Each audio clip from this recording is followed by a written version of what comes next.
প্রচণ্ড গরমে এক গ্লাস পেট ঠান্ডা করার মতো যদি শরবত হয় তাহলে কেমন হয় বলুন তো। আসসালামু আলাইকুম। আজকে তৈরি করে দেখাবো খুবই উপকারী একটি শরবত, সেটি হচ্ছে বেলের শরবত। পাকা বেলে কিন্তু অনেক রকম উপকারিতা আছে। আজকে বেলের শরবত তৈরি করে দেখাবো এবং কি কি উপকারিতা আছে সেটিও জানাবো। তাহলে চলুন তৈরি করে ফেলি। বেলের শরবত তৈরি করার জন্য আমার লাগবে এখানে পাকা বেল। অবশ্যই পাকা বেল নিতে হবে। আমি দুটো ছোট সাইজের এরকম পাকা বেল নিয়ে নিয়েছি, দেখতেই পাচ্ছেন। এখন আমি বেলটাকে খুব ভালোভাবে ভেঙে নিয়েছি, একদম পাকা কিন্তু বেলটা। এখন আমি চামচের সাহায্যে বেলগুলোকে বের করে ফেলবো।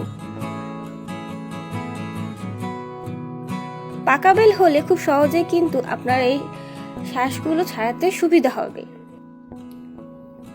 আমি খুব সুন্দর করে কিন্তু আমার খোসা থেকে আমি সবগুলো পাকা বেল তুলে ফেললাম। তো এই যে আমার এরকম এক বাটি হয়েছে। এখন আমি চলে যাব বেলের শরবত বানাতে। তার জন্য লাগবে আমার এখানে একটি স্টিলের চালনি। এখন আমি এর মধ্যে দিয়ে দেব অল্প অল্প করে বেল, একবারে সব দেব না, আমি আমার মাখানোর সুবিধার্থে একটু একটু করে দেব। তো প্রথমে আমি অর্ধেকটা নিয়ে নিলাম। এখন আমি এখানে দিয়ে দিচ্ছি নরমাল পানি, একটু একটু করে পানি দেব এবং হাত দিয়ে খুব ভালোভাবে কচলে নিব। কচলে নেওয়ার ফলে খুব ভালোভাবে আমার পানির সাথে রসটা বের হয়ে যাবে।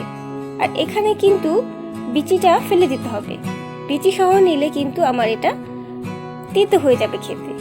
তো এই যে আমার রস খুব ভালোভাবে চেপড়ানো হয়ে গেছে, দেখতেই পাচ্ছেন। এখন আমি বলবো বেলে কি কি উপকারিতা আছে বা কেনই বা আমরা বেলের শরবত খাবো। আমরা কিন্তু সবাই জানি বেল খুবই উপকারী একটি ফল। নিয়মিত বেলের শরবত খেলে পেট যেমন ঠান্ডা থাকবে, তেমনি কিন্তু যাদের কোষ্ঠকাঠিন্যের সমস্যা আছে তারা কোষ্ঠকাঠিন্য থেকে উপশম পাবেন। এবং বেলের যে শ্বাসটি আছে এটি আলসারের ওষুধ হিসেবে কাজ করে। যাদের মুখে ব্রণের দাগ তাদেরও কিন্তু নিয়মিত বেলের শরবত খেলে সেখান থেকেও মুক্তি পাবেন। তো কথা বলতে বলতে আমার শরবত তৈরি। এখন আমি এখানে দিয়ে দেব আমার পরিমাণ মতো চিনি। আমি এখানে 4 টেবিল চামচ চিনি দিয়েছি। আমি যে পরিমাণ চিনি দিয়েছি এটা যথেষ্ট পরিমাণ চিনি হয়েছে, কিন্তু যারা চিনি একটু বেশি খান তারা চাইলে আরেকটু বাড়িয়ে দিতে পারবেন। এরপর আমি এটি সুন্দরভাবে নাড়াচাড়া করে দিলাম। এখন আমি সার্ভ করব। রমজান মাসে সারাদিন রোজা রাখার পরে এরকম এক গ্লাস যদি আপনি বেলের শরবত খান, আপনারা কিন্তু খুবই উপকারী পাবেন। পাকা বেলে এত উপকারিতা আছে যেটা বলে শেষ করা যাবে না। পাকা বেলে মেথানল নামে একটি উপাদান আছে। এই মেথানল ব্লাড সুগার কমাতে অসামান্য ভূমিকা রাখে। মেথানলের উপস্থিতির কারণে ডায়াবেটিস কমে থাকে। তাই নিঃসন্দেহে ডায়াবেটিস রোগীরাও কিন্তু বেলের শরবত খেতে পারবেন। এছাড়াও ক্যান্সারের কমাতেও কিন্তু বেলের অত্যন্ত ভূমিকা রয়েছে। তো আশা করছি আজকের রেসিপি সবার খুবই উপকারে আসবে।